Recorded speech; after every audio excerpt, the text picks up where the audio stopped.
Paradoks merupakan suatu kenyataan yang mengandungi dua premis yang wujud bergandengan dalam waktu yang sama, tetapi kedua-dua premis tersebut tidak membenarkan kebenaran antara satu sama lain dan akhirnya wujudnya kesimpulan yang bercanggah.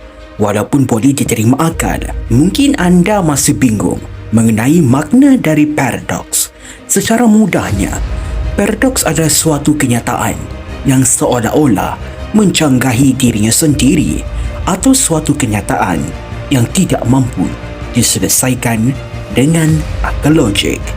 Secara etimologinya, perkataan paradoks ini berasal daripada perkataan Latin iaitu paradoxum yang bermaksud contrary to expectation, existing belief or perceived opinion, atau secara mudahnya, paradoks merupakan suatu kenyataan yang membuatkan para pembacanya untuk berfikir dengan lebih kritis.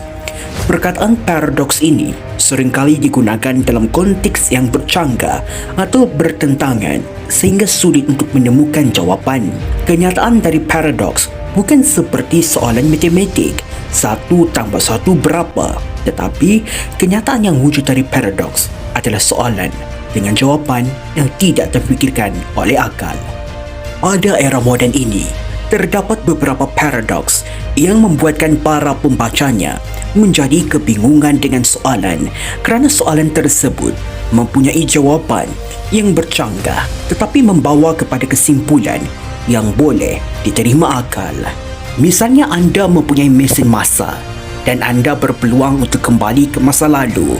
Kemudian anda berjumpa dengan datuk anda yang ketika itu belum berkahwin. Lalu anda membunuhnya. Persoalan yang muncul ialah apakah yang akan berlaku seterusnya. Sekiranya anda membunuh datuk anda yang ketika itu belum berkahwin, sudah tentu ibu atau ayah kamu tidak akan dilahirkan. Maka kamu pun tidak akan lahir di dunia ini. Sekiranya kamu tidak lahir, bagaimanakah kamu datang ke masa lalu, kemudian membunuh datuk kamu, sedangkan datuk anda sudah meninggal dunia sebelum melahirkan ayah atau ibu kamu? Persoalan dan jawapan yang lahir daripada paradoks ini akan saling mengingkari antara satu sama lain sehingga sulit untuk mencari titik akhir dan jawapan yang dapat diterima akal. Vertical paradox atau paradoks bangsa penipu. Sekiranya seseorang yang berbangsa X mengatakan semua bangsa X penipu, tetapi dia juga adalah berbangsa X, jadi apa yang dia katakan adalah satu penipuan. Maknanya, apa yang dia katakan bahawa bangsa X adalah penipu adalah satu penipuan. Jadi, bangsa X bercakap benar. Kalau seperti itu, benarlah kenyataan yang dikemukakan bahawa bangsa X adalah penipu kerana dia sedang menipu, tetapi kenyataannya adalah benar. Ya, mungkin anda pun akan ikut tertipu dengan soalan yang begitu susah untuk dirungkaikan. Setiap premis dalam kenyataan tersebut saling bertentangan tetapi mempunyai kesimpulan yang membenarkan kenyataan yang bertentangan. Unstoppable Force Paradox.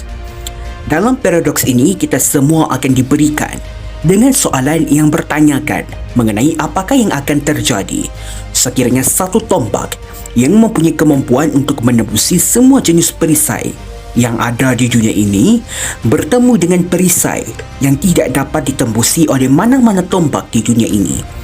Sekiranya anda mengatakan bahawa tombak tersebut akan menembusi perisai, maka kenyataan dari perisai telah dilanggar, iaitu perisai tidak boleh ditembusi oleh mana-mana tombak. Dan sekiranya anda mengatakan bahawa tombak tidak akan menembusi perisai, maka kenyataan dari tombak sudah dilanggar, iaitu tombak mampu menembusi mana-mana perisai. Selama manapun anda berfikir, jawapan kepada soalan ini tidak ada. Jawapan yang anda akan dapat akan saling bertentangan dari kebenaran. Secara logiknya, kedua-dua objek tersebut tidak boleh wujud dalam waktu yang bersamaan. Sekiranya kedua-dua objek tersebut wujud dalam masa yang sama, tombak mampu menembusi perisai, tetapi perisai tidak mampu untuk menembusi tombak. maka gelaran bahawa tombak mampu menembusi perisai perlu digugurkan. Begitu juga sebaliknya. Akhir daripada pertanyaan dan kenyataan dari paradoks adalah ketidaktahuan, atau soalan yang dipertanyakan adalah bertentangan dengan kebenaran yang menjadi jawapan, atau soalan yang diajukan tidak mempunyai jawapan tunggal.